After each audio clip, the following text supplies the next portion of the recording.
देखिए प्रदर्शन ये हो रहे हैं, यहाँ पर एक शख्स आपको ऊपर चढ़ा हुआ नजर आ रहा है। डॉक्टर शैली ओब्राय के आवास के बाहर ये प्रदर्शन होते हुए।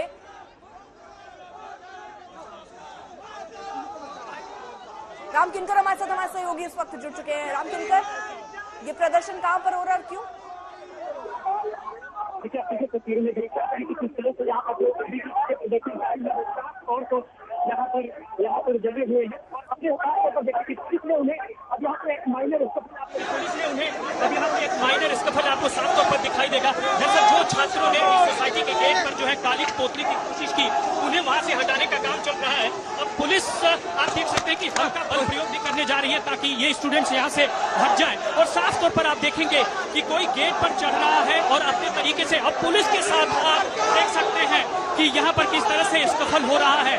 और साफ तौर पर ये शांतिपूर्ण प्रदर्शन चल रहा था, अचानक से कुछ जो प्रदर्शनकारी हैं वो यहाँ पर पहुंचे हैं और बाकायदा जो है काली पोतने की कोशिश की है। आप देख सकते हैं कि वहाँ पर जो सोसाइटी का गेट है उस पर बाकायदा काली पोत दी गई है। दरअसल वो शैली पोस्टर वहां पे था, वहां उनकी तस्वीर थी और वहां तक ऊंचाई काफी ज्यादा थी, इसलिए कुछ प्रोटेस्टर्स ऊपर चढ़ते हैं और उन्हें रोकने के लिए दरअसल पुलिस जो है उन नीचे उतारने की कोशिश करती है। तब तक एक जो है पुलिसकर्मी लाठी के प्रयोग से उनको हटाने की कोशिश करता है। अब आप देखेंगे कि जो स्टूडेंट्स हैं उनके भीतर इस बात का गुस्सा है कि आखिर पुलिस ने लाठी का प्रयोग कैसे किया। आप देखेंगे कि पुलिसकर्मियों के ठीक ऊपर जो है साफ तौर पर आप देखेंगे कि पुलिस ने लाठी का भी प्रयोग कर लिया है और साफ तौर पर अपने तरीके से पुलिस यहाँ पर आप देख सकते हैं कि बाकायदा इनको तितर बितर करने के लिए अपनी तरीके से बल प्रयोग कर रही है। तो साफ तौर पर देखेंगे कि जो प्रदर्शन शांतिपूर्ण तरीके से था वो अब यहाँ पर एक तरह से पुलिस ने बाकायदा बल प्रयोग किया है, जिसके जरिए आप देखेंगे कि जो स्थिति है वो यहाँ पर तनावपूर्ण है। जो पदाधिकारी हैं बीवीपी के वो कुछ पुलिसकर्मियों से मिलते, समझाने बुझाने की कोशिश करते कि शांतिपूर्ण प्रदर्शन चल रहा है, बावजूद इसके इस तरह का लाठी क्यों चलाई गई। आप देख सकते हैं कि एक प्रदर्शनकारी को चोटें आई हैं और अमूमन जो उनके दोस्त हैं, साथी हैं, इस बात पर उन्हें बाकायदा जो है मदद कर रहे हैं। आप इनको पानी पिलाइए, बहुत ज्यादा ह्यूमिडिटी है, गर्मी है। अब दूसरी तरफ एक रिटेलिएशन आप देखेंगे कि जो एबीवीपी के छात्र हैं उनके बीच में भी है और यही वजह है कि आपको साफ तौर पर दिखाई देगा कि यहाँ पर जो स्टूडेंट्स के बीच में गुस्सा था, जो बाकायदा प्रदर्शन कर रहे थे। दूसरी तरफ आप देखेंगे एक टुकड़ी है जो छात्रों की इस लाठी के प्रयोग के गुस्से से आहत है और वह दोबारा पुलिसकर्मियों को समझाने की कोशिश करती है, उन्हें रोकने की कोशिश करती है। बावजूद इसके रह रहकर जो पुलिस और जो साथ स्टूडेंट्स हैं उनके बीच में ये नोक झोंक और इनकी जो रस्साकसी है वह रुकती है, उसके बाद फिर से शुरू हो जाती है। और अमूमन आप देखेंगे कि कुछ पुलिसकर्मियों ने यहाँ पर बाकायदा जो है विरोध स्वरूप रोका भी है ताकि उनके और साथियों को जो दूसरे पुलिसकर्मी हैं वो लाठी के प्रयोग से कम यहाँ पर उन्हें दोबारा चोट न पहुंचा सकें। और यही वजह है कि आपको दिखाई देगा कि कुछ छात्र जो है एक पुलिसकर्मी जो कि डंडे समेत उसे लेकर वहां पर पहुंच चुके हैं। तो अमूमन आपने देखेंगे तृप्ता कि जो यहाँ पर स्थिति है वह कम से कम कह सकते हैं कि कंट्रोल से बाहर हो सकती है। अब जाहिर तौर पर पुलिसकर्मियों ने अपने ऊपर के अधिकारियों को सूचित किया है ताकि यहाँ पर और कर्मी यहाँ पर पहुंचे। एक स्टूडेंट्स आप देखेंगे बाकायदा लाठी के जोर से घायल हुआ है, उसे साथ में ले जाया जा रहा है। और दूसरी तरफ आप देखेंगे जो प्रदर्शनकारी हैं, इससे पहले कि वो यहाँ से हटते, अब ये प्रदर्शन दोबारा से शुरू हो गया है और यहाँ पर अब वो छात्र बैठ गए हैं क्योंकि अब गुस्सा इस बात को लेकर के कि आखिरकार ये प्रदर्शन जो है, जो अभी लग रहा था कि काली पोतने के साथ ही खत्म हो जाएगा, अब वो यहाँ पर बाकायदा दोबारा से शुरू हो गया है। और देखेंगे कि स्थिति है, जो पुलिसकर्मी है वो यहाँ पर दोबारा से तैनात है। एसीपी रैंक के कुछ कर्मी हैं, पुलिसकर्मी जो यहाँ पर तैनात हैं और अपने तरीके से समझाने बुझाने की कोशिश कर रहे हैं। लेकिन अब आप देखेंगे जो स्थिति है वह अब यहाँ पर एक तरह से दोबारा प्रोटेस्ट शुरू हो गया है, यानी कि जो लाठी मार रहे थे अपने जो है साथी को लाठी खाने की वजह से जो स्थिति है वो यहाँ पे अब आप देख सकते हैं कि एक बार फिर दोबारा से यह जो है प्रोटेस्ट पर बैठ गए हैं। Over to you.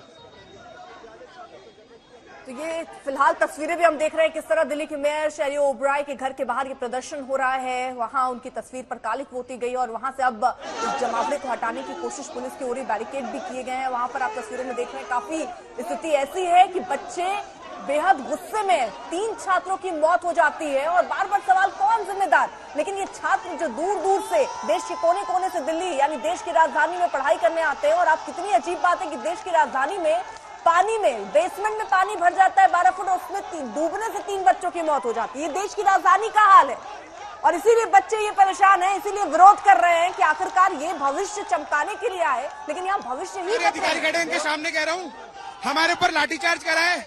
हमारी सिर्फ ये मांगे जो कल मर गए साहब खुद उस कैडर से आते हैं जहाँ की तैयारी करने लोग आ रहे थे। इनके सामने हमारे ऊपर लाठी चल रही है।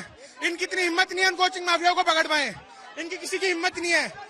मैं दिल्ली पुलिस को एक चीज कहना चाहूंगी कि मैं खुद एक यूपीएससी एस्पिरेंट हूँ, लेकिन शेम ऑन दिस एडमिनिस्ट्रेशन कि वो हम पे लाठी चला रहे हैं। कल जब मैं यूपीएससी क्लियर करूंगी तो मैं छात्रों पे गोली नहीं, उन आतंकवादियों को घर से बाहर निकालूंगी। परंतु जो ये सारे जो आप देख सकते हैं कि जो उग्र वॉइसेस हैं वह स्टूडेंट्स की तरफ से यहाँ पर बाकायदा किए जा रहे हैं। दूसरी तरफ आप देखेंगे पुलिस ने मुस्तैदी बढ़ा दी है। पहले इस गेट पर ये रस्सी के जरिए बांधा नहीं गया था, अब बाकायदा इसे बांध लिया गया है। और अमूमन जो पुलिसकर्मी आप देखेंगे सब जो है काली खून के यूनिफॉर्म पर जरूर लग गई है। प्रदेश मंत्री एबीवीपी के साफ तौर पर उन्होंने इस पूरे मामले में अपना रोष जताया और ये कहा है कि आरोप लगाया कि पुलिस भी उनसे मिली हुई है, लेकिन साफ तौर पर यह जो प्रदर्शन था वह अपने तरीके से और ज्यादा हिंसक जो हो गया है। और यही वजह है कि अब आला अधिकारियों को इस बाबत जो है सूचना दे दी गई है। और अमूमन अब इस पूरे मामले में देखना यह होगा कि आखिर ये प्रदर्शनकारी, खासकर एबीवीपी के ये प्रोटेस्टर्स कब तक यहाँ पर बैठे रहते हैं। लेकिन साफ है कि ये सभी अब बिल्कुल मानने के मूड में नहीं है, क्योंकि एबीवीपी के प्रदेश मंत्री ने साफ तौर पर कहा है कि वो अब बाकायदा इसका विरोध स्वरूप में जो स्थिति है यहाँ पर वो लगातार ऐसे ही चलती रहेगी। तो साफ है कि जो स्थिति है वो अब बिगड़ चुकी है। ठीक है, आप नजर बनाए रखिए, आपसे आगे भी अपडेट लेंगे। आप चर्चा में एक बार फिर से लौटते हैं और यहाँ पर आरपी सिंह जी आप अपनी बात कंप्लीट कर लीजिए, उसके बाद मैं और मेहमानों का भी रुख करूंगी। मुझे बस छोटी सी दो बातें और जोड़नी है। हर जो बेसमेंट है उसके लिए 2 एग्जिट रूट हैं, होने चाहिए। मेरा चैलेंज ले लीजिए, रंजन नगर के अंदर जो भी बेसमेंट है किसी के 2 एग्जिट रूट नहीं है। और मैं अभी डेटा चेक कर रहा था, 28 ऐसे बेसमेंट हैं जहां पर लाइब्रेरीज है। उसके अलावा मेरे फिगर भी है 28 है। आपने क्या कर दिया? मैं ये पूछ सकती हूँ या नहीं पूछ सकती? वो तो ठीक है, उनकी जिम्मेदारी, उनसे मैं सवाल पूछ रही हूँ। 15 साल से आप भी तो एमसीडी में थे, आपने कितने एग्जिट बनवा दिए बेसमेंट में? बिल्कुल एक मिनट रुकिए। मैं खुद विधायक रहा हूं उसी क्षेत्र से। मेरे चैलेंज के साथ फिर वापस कहता हूं, एक भी बेसमेंट के अंदर कभी किसी को कोचिंग सेंटर या लाइब्रेरी चलाने नहीं दी हमने। एक भी। लगातार आंख रखते थे, चिंता करते थे, पुलिस से कार्रवाई कराते थे, एमसीडी से कार्रवाई कराते थे। ये जो मिली भक्त वाला मामला हो गया है, ये आंखें उधर, और ये चैलेंज के साथ कह रहा हूं मैं। और मैं अभी फिर अगली जो बात कहने जा रहा हूं, दिल्ली के अंदर जो नाले साफ होने थे, कृपा कर राजेश गुप्ता जी इतना बता दीजिए कितने नाले हैं दिल्ली के अंदर और कितने नालों की सफाई हुई। मैं तो डेटा लेकर आया हूं आरटीआई का, उसके बाद पूरी पोल खोलूंगा आपकी आज में। ठीक है, राजेश जी जवाब देना चाहेंगे और मेहमानों के पास भी मुझे जाना है। राजेश जी जल्दी से, वो पूछ रहे कितने नालों की सफाई कर दी आपने? हाँ देखिए एक तरफ आरपी सिंह साहब थोड़ी ईमानदारी से बता भी रहे हैं, जो उन्होंने कहा कि बेसमेंट में दो तरफ से सीढ़ी होनी चाहिए। मैं गारंटी से देता हूं, कहता हूं, जो ये कह रही है कि राजेंद्र नगर में, करोल बाग में, अर्पिता जी में, देखिए राजनीति होती रहेगी, डिबेट्स होती रहेगी। एक बार आके देख लेते हैं कितने में बन गई थी, पहले बनी थी या आज बनी थी। बार बार मैं कह रहा हूं कि लोग लगातार एनक्रोचमेंट कर रहे हैं और कोई सुनने वाला नहीं है। मैंने इसलिए दोनों एमएलए से कहा था, एक्स एमएलए से, कि दिल पे हाथ रख के जवाब दीजिए कि कल को फिर कोई हादसा ना हो। तो आप हमारे को और कोई तरीके बताइए। अगला सवाल, आरपी सिंह साहब ने पूछा कितने नाले साफ हुए। सिंह साहब, कल मैं और आप एक डिबेट पे थे, मैंने कल भी दिखाया था, मैं अपने फोन पे आपको अभी डीएम कर देता हूं। आप देखिए डीएसआईडीसी के, पीडब्ल्यूडी के नालों की सफाई आपको जियो टैगिंग के साथ में मैं दे रहा हूं। आरटीआई में आप क्या ले रहे हो क्या नहीं ले रहे मैं नहीं जानता, प्रत्यक्ष को प्रमाण क्या मैं आपको दिखा देता हूं, आप मेरे साथ में चल लीजिए।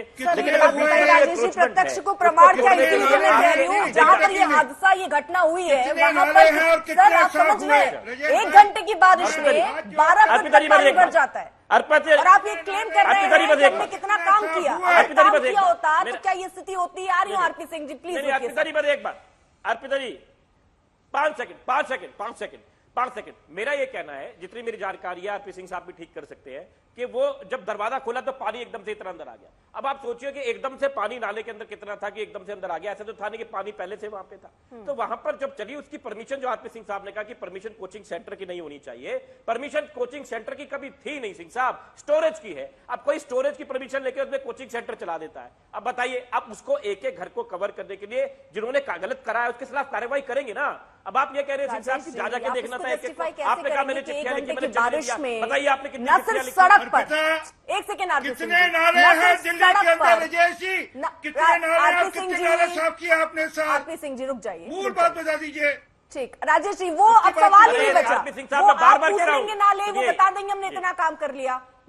हमें या आम लोगों को उससे लेना देना ही नहीं है। आपने क्या काम किया, कितने पैसे आपने पेपर में दिखा दिए कि हमने इन चीजों के लिए खर्च किए, लेकिन जमीन पर क्या हुआ है उससे हमें चिंता उसी बात की है।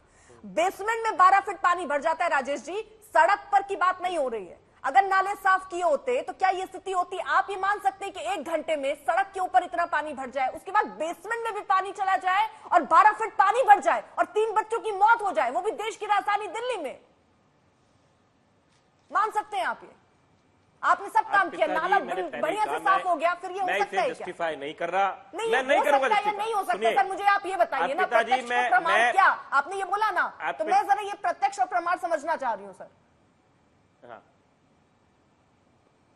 अब पिताजी, मैं बार बार कह रहा हूं कि मैं आरपी सिंह साहब की तरह नहीं कर पाऊंगा कि कोरोना में लोग मर जाएं, लाशें जल रही हो और ये कह दे लोग तो मरे ही नहीं, बड़ा अच्छा काम हुआ है। मैं कह रहा हूं 3 लोगों की मौत हुई है, जो भी इसके जिम्मेवार है उन पे तगड़ी से तगड़ी कार्रवाई होनी चाहिए। मैं भी बात बच्चे वाला आदमी हूं, मैं क्या कह दूं, इसमें राजनीति करूं? सर आप मैं ये सिंह साहब की तरह राजनीति नहीं ये करूंगा। कहिए कि आपने अपना काम नहीं मैं किया, आप सिंह ये साहब- कहिए कि नालों की देखिए, सफाई नहीं हो पाई, आप ये कहिए कि मैं वहां ये पर कह- बेसमेंट में स्टोर की जगह पिताजी, लाइब्रेरी चलता रहा और पिताजी, आपने ध्यान ही नहीं दिया। आप ये कहिए सर, आप अगर उनकी तरह नहीं पिताजी, बनना चाहते तो डंके की चोट पर ये कहिए ना, नहीं कर पाए हम ये।